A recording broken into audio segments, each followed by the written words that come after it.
Hi, guys, and welcome back to another episode of the Black Millennial Wife. I'm Jet. And I'm Avis, and we are going to go into our Black business highlight. So the business that I would like to highlight is Ancient Cosmetics. So I try to stay away from products and like companies that I see a lot of celebrities pushing but I tried this one and I was pleasantly surprised. So they do like body oils and like lotions and stuff like that. And I got the sweet almond body oil. I wanted something that was going to have a pleasant smell, but still be a nice, nutritious body oil to my skin. And this smells so good. It smells so good, and I'm very particular about scent. It was a really good price, and they had a few promotions going on, so you can find them on Instagram, you can find them on Facebook, and their website is ancientcosmeticsz.com. So go check them out. I think that they got something really good going on. And just, don't let celebrities holding up these bottles deter you like it deterred me. All right, so I am going to highlight a Black-owned breakfast spot called Doughboy Donuts. Yes, it is in Fort Worth, Texas. When I tell you they have the best, they're gourmet donuts, the best donuts ever. They have Oreo donuts, Fruity Pebble donuts, all kind of stuff. I want you to go here and taste it. It is Black owned. The guy who owns it is so nice, so kind. I first found out about Doughboy Donuts doing an event, and he let us sample all types of things, and they were delicious. They're gigantic. Oh, and they're so good. So if you're in the Dallas-Fort Worth area, please go check out Doughboy Donuts. All right, so one more thing that we are going to talk about and is going to stem and start our conversation today is 88 great conversation starters for husbands and wives. This little pack of 88 cards is absolutely phenomenal. My husband and I take it with us when we go on road trips, and it just gives you something to talk about. We've had it for about a year now and haven't even gotten through half of them.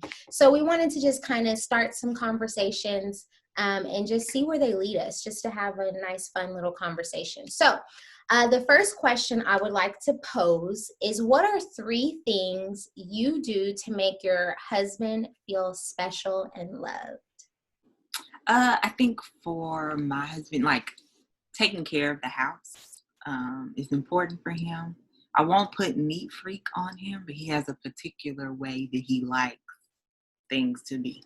And so I probably do the majority of the housework, but if I like do something that he typically does, take that off of his plate, I think he really appreciates that. Another thing is dress the way that he wants me to dress when we go out. I think naturally I'm pretty conservative. And so I wear conservative things. Like, I just like to be cute. I don't really shoot for sexy. I shoot for cute.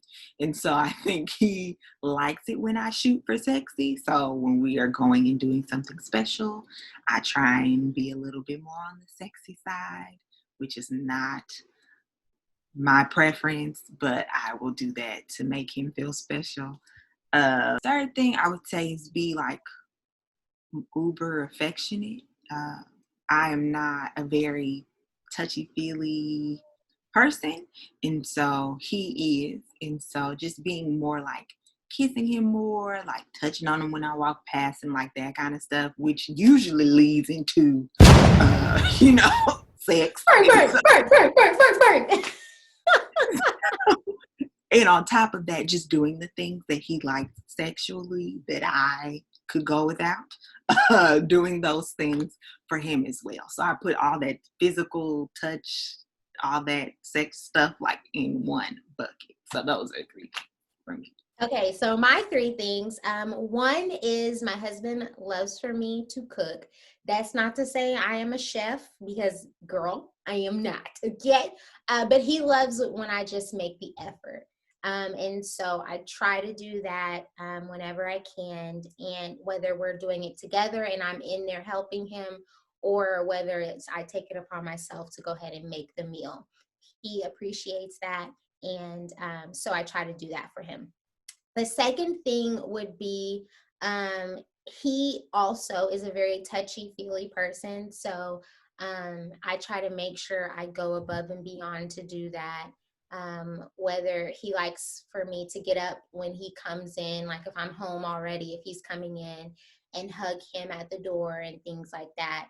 I could stay sitting on the couch and say, "What up, though?" But he would prefer for me to get up and come and hug him. So I try to do that as well. And also, I love to write him like notes. I love whether it's a sticky note, whether it's a whole piece of paper. We actually grew up doing that. So we would write each other notes throughout our week because we would see each other every Wednesday. And on Wednesday, we would exchange our notes. Y'all, I wish I don't know what happened to my notes. And it makes me so sad because we had so many notes that we would write back and forth to each other. But we grew up doing that, and I still love doing that for him. So I leave him sticky notes. I leave him postcards. I leave him actual like folded pieces of paper of notes. I have cards, like special cards that I have bought just for him. I leave them places. I put them in his work bag, in his seat when he goes to work, things like that. And so recently I bought him this like it's a small like chest or suitcase or whatever that locks for him to like put everything in, so that when I pass, if I happen to pass first, everything that I've ever written and said to him will be in one little place that he can always have and cherish. So those are three things that I do to make him feel special. And I want to wrap this first question up with a scripture. 1 John 4:12. No one has ever seen God, but if we love one another, God lives in us and his love is made complete in us. So that's another bonus to these cards, is they come with a question and either a scripture or a quote at the bottom. Okay, so next question. Whose marriage do you most admire? What elements of their relationship would you like to see in yours? So Philip and I attend a small group at our church. And the facilitators, the hosts of the small group, are Mr. and Mrs. Whitley, Deacon Whitley and his wife. Uh, and they have been married for over 40 years for sure.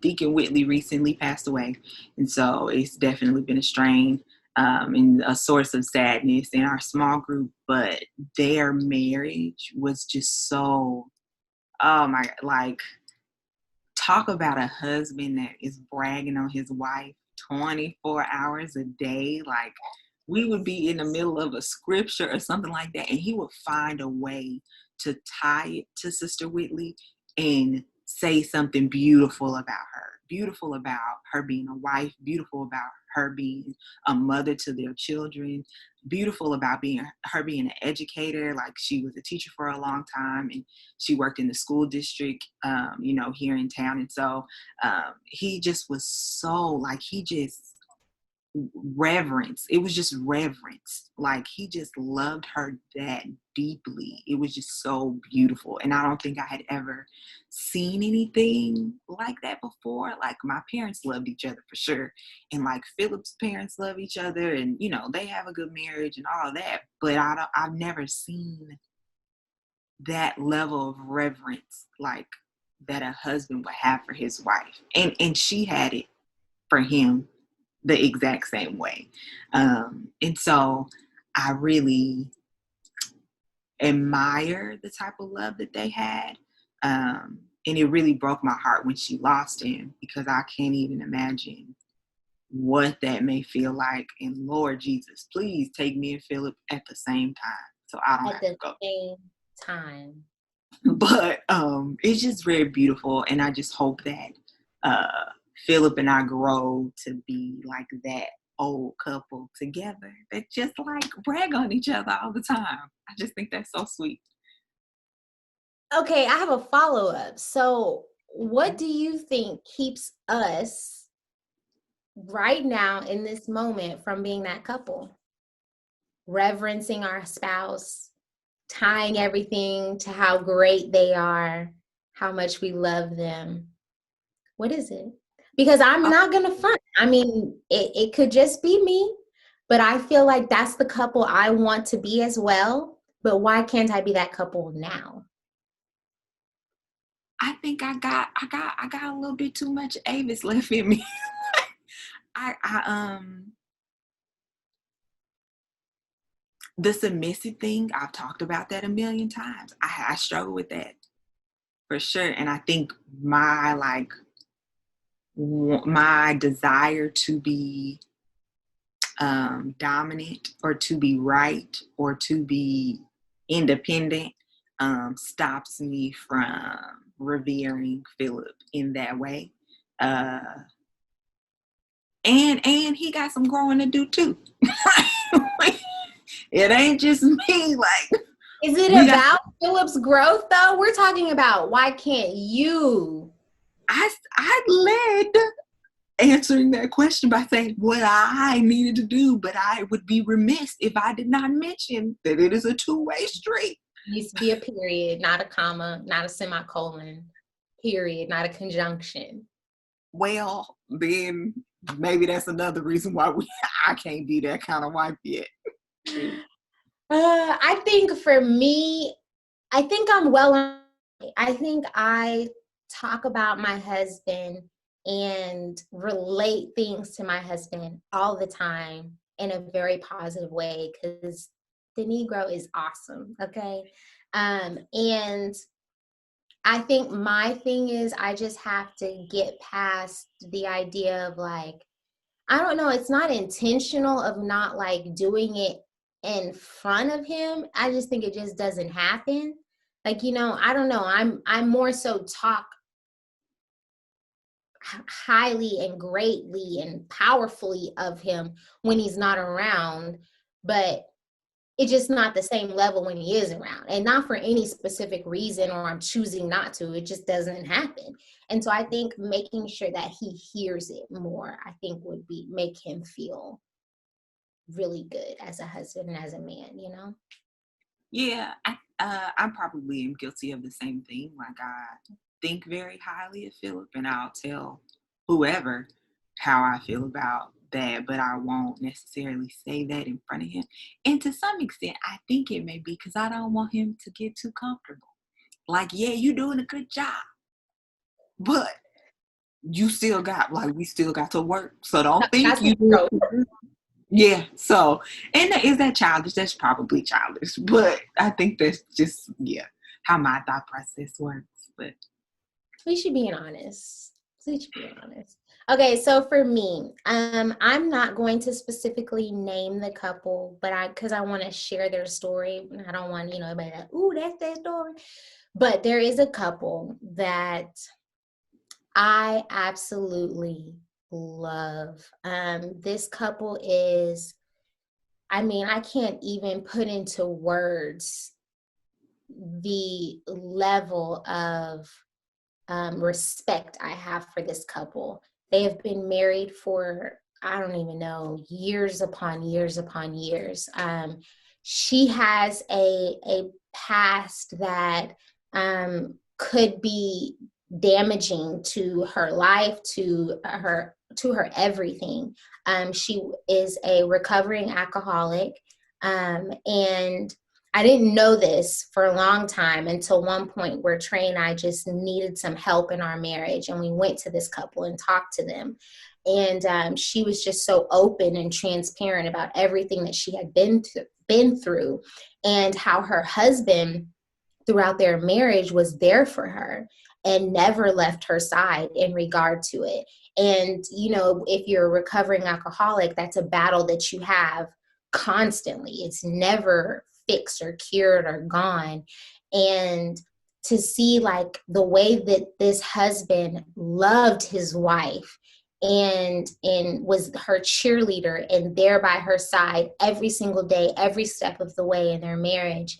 They have a son who has had some trying times, and like just gone through so much. He's been to jail. He and the husband and wife have just been so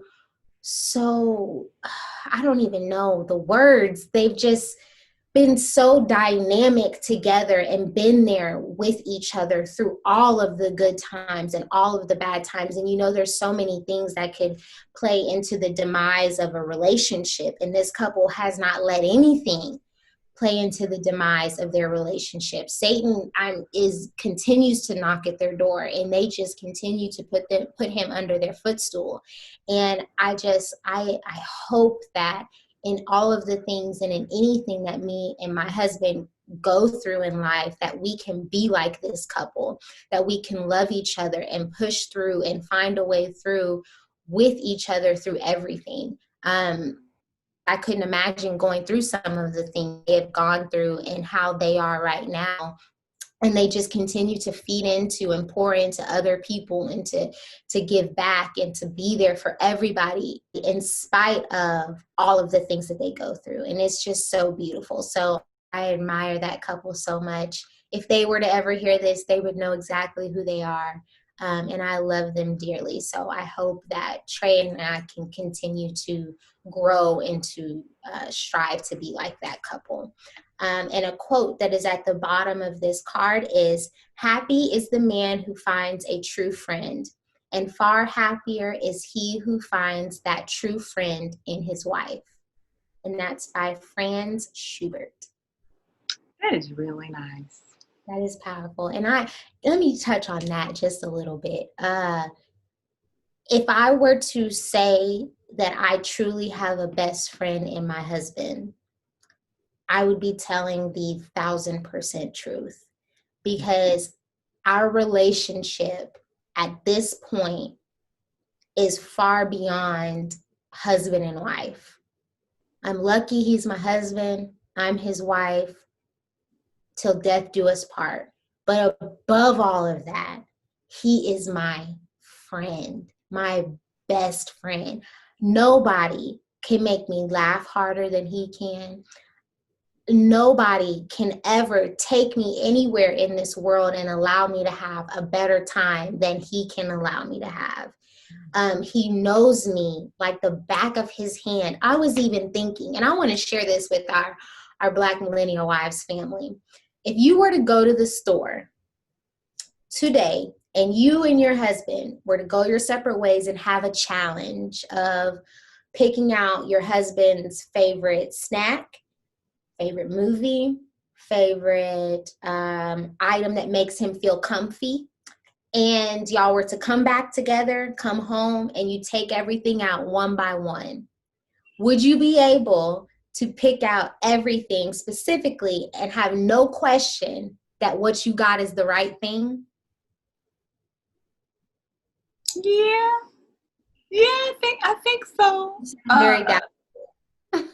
The thing that makes me hesitate is the comfy part. Like, what do you mean, like something to make him feel? Does he love sweats? Does he love a good blanket? Does he like a sweatshirt? Like, what is it that makes him feel comfy? I don't think, if we just being like real world reality, this is the truth. Philip runs real hot, so he don't really be in that kind of stuff. When I think of something to make him feel comfy, like a candle, like when he turns off the lights, he puts his little gaming earphones on, and it's just him in the living room playing his game by himself. Me and the baby are asleep or something like that. If I come out to get a glass of water, he got a candle lit, and it pisses me off, to be honest with you, because you wasting my candle for when company comes. But I don't trip. I let him light his little candle and feel comfy.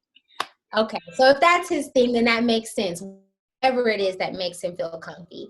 Like those things, like little things for me, like just knowing me inside and out. Like if I just say, I mean, I want something to eat. I don't have to go into details about anything. Like, he will just figure it out. When we go on vacations, my husband and I travel around the world. We love to travel. I don't have to tell him anything. Like, he can map out everything. He can plan everything we're going to eat. Like, he's so magnificent at it. Like, he just knows me so well. And I cannot even stress it hard enough that this man is my best friend. He is my everything. And I'm so grateful for that, because I also know couples who just don't even like each other. They're married and they probably won't get divorced, but they don't like each other. And I couldn't imagine living that life. I couldn't imagine it. But that's okay. We're going to keep going. The world, y'all, she got a baby. So sometimes the baby is going to cry, but we're going to continue filming and we're going to encourage her because she wants to stop when the baby cries. I am not bothered when the baby cries. So we're going to leave this in the video so that we have announced to the whole world that she got a baby. And sometimes the baby is going to cry. I want to go see why he's crying. And I'm trying not to because he's with his father and his father got it under control. But I want to go over there and get my baby. But I won't. Okay. I feel like, okay, I hear what you say and it's beautiful because I know that you value that a lot. I don't know if I could say the same in my, like me and Philip's marriage. I don't necessarily know if I value that to that extent. He's losing his stuff. Yes, go check on him. So I feel like it's gonna take a longer time for Philip and I to get to the place that I guess you are at if we ever get there. And I don't know why. I just think we have some guards to put down to get to that place. Do you get what I'm saying? Like, we still have, I think, a very natural sense of competition between the both of us that stops us from like being that dependent on each other. That's really, I guess that's the right way to say it. Like, I think, I talk about how submission is an issue for me. Submission is a problem for Philip too. Like, let me be very clear. Like, he's not the type to submit. And I think we individually, we value our independence a whole lot. And so I don't think I don't know. I just listening to you say that, like describe that, I wouldn't ever really say that to like Philip. We know those things about each other for sure. Like, I can go and I know his favorite candy. I know what kind of movie he like all that kind of stuff. But if we were on vacation, I don't necessarily think I would trust him to plan all of our meals. Like, I need a little input in that too. And that could be me not being willing to submit. That could really be what that is. But I don't know. It's just interesting. It's interesting. I mean, I think it is interesting that, because I'm sure you're not the only person that feels that way. I'm sure there are two different types of couples, some that may feel my way, some that feel your way. Drop it in the comments. Let us know which type of couple you are. I think also for me, the difference is that, my personality is the type that doesn't mind somebody taking care of me. In that sense of like letting go. Like, I'm a baby, okay? It is what it is. They've taken care of me. My line sisters have taken care of me. People, listen, if you're going to be in my life, at some point in time, you're going to end up taking care of me, okay? It is what it is. Let's just call a spade a spade. And I accept that, and I'm okay with that. Now, listen, I can go down the list, but nonetheless, I digress. I think for me, that makes the difference. I am okay with being taken care of. Like, you know what I like and what I don't like, so let's plan accordingly, and I'll let you handle it. I'll go with the flow, because you already know, as somebody who cares and loves me, what I like and what I don't like. And some of it is in specificity to conditions that I may have, and some of it is preference. So essentially, let's just go with it and just say, hey, we know Jet, let's let's just, do it. Let's just do it the way we know we need to do it. Let's give the people an example. So when we were, yep, we're going there. When we were living on campus in our sorority house, Jet really has a very uncomplicated palate. Let me say it like that, okay? And so one of our line sisters would make rotel all the time. She made rotel all the time. And Jet would request, and we got to a point where she didn't even have to request. When somebody made something, you take out whatever Jet's portion is before you season the food, because she don't like all of that. And so whenever somebody made rotel or something like that, spaghetti or something like that, we knew, set Jet out a plate before we season it, because she not gonna eat it if you don't do that. And we care to feed her, so we are going to go that extra step to make sure she has something to eat. There were a few times I was driving home for the weekend and you would say, can you get me a treat on your way back? And I would get you a freaking treat. Why did I do that? Because I care about love me. Listen, have people in your life that truly love you and care about you. Now, I am truly grateful for the people and the friends I have in my life, because some things were unreasonable. Now, the seasoning, I'm not asking you to go out of your way. Just set a little some aside. So yes, it is it's extra only because I'm extra. But it's not asking you to go out of your way. But a treat, like, hey, can you stop and get me a treat? It is asking you to go out of your way and make a stop that you may not have been making. But because she loved me, she would do things like that.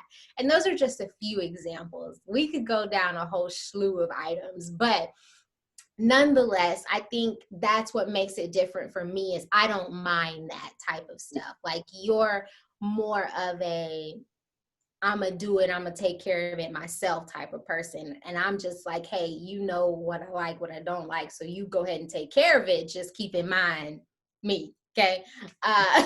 But nonetheless, I truly do understand. And I am interested to hear from our listeners if which couple they might be. One to be more independent, I'll take care of it myself, or one to relinquish and be like, hey, you know what I like, what I don't like, you take care of it.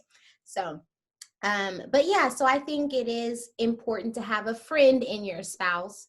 My level of friendship that I have with my husband isn't the meter, but it is important that no matter what, you have a friend, a best friend in your spouse, for sure. I think that just speaks to how important it is to learn from each other, but not compare relationships in a way that devalues your own. Because to be honest, when you were saying that, I was just like, dang, like me and Philip not like that. So like, do we got some more? Like, why we not like that? And to be real, I don't think we want that. Like, we don't want that. Like, we're good where we are.